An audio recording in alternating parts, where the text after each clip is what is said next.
I think everybody's looking for something that they already have. I think the reason that we don't notice it is because we are so distracted by the human levels of our experience. Because you might not actually be what you think you are. The fact that we're already enlightened, we're already complete, and it's just realizing that you're complete. So everything we do to each other, or everything we see in each other, is us seeing ourselves. And yet the one thing that remains is this feeling of existence. I'm not a human being that has consciousness. I'm consciousness that is shaped into a human being. All of us are energy. A human being is a very complex pattern of energy. I always have been that energy, and I always will be that energy.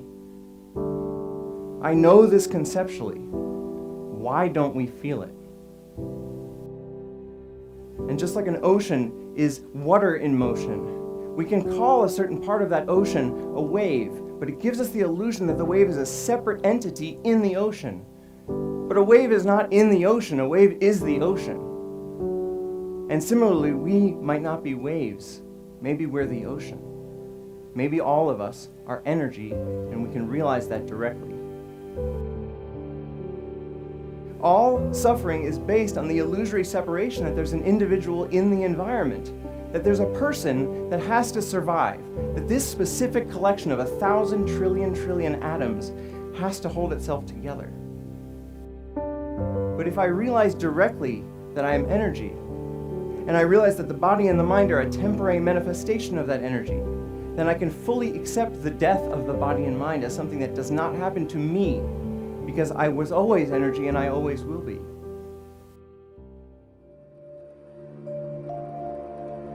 Ego tries to convince us we need to get something, this immortality, that we already possess. Ego is the voice in your head that says you're not as good as that other person. Maybe you need to do something else to make yourself better, to add to yourself.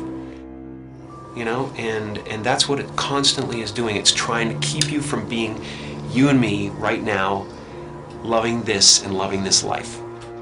Once you realize you're complete, then this life and everything in it becomes a play of form, something to toy with and play with and make something good out of, and it really isn't to be worried about. It's to have fun with.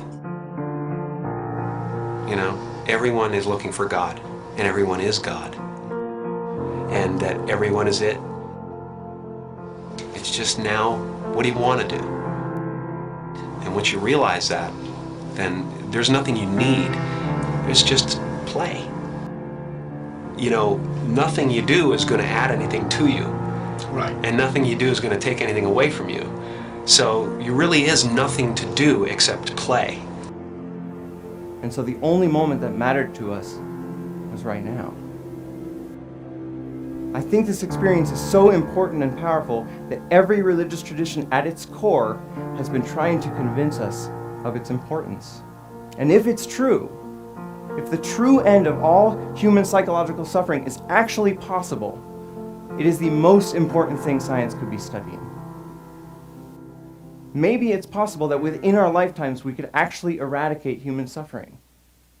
And what would the world look like then if every single one of us felt complete, felt whole, and felt interconnected? When you let go of individual survival, all of your priorities change because you actually see the entire world as your body. You see the suffering of others as your own suffering, and you want to help. Maybe the one thing that keeps us from actually solving all of the other problems in the world is this persistent, flawed thought that we are separate from the world. And maybe it's time we change our minds.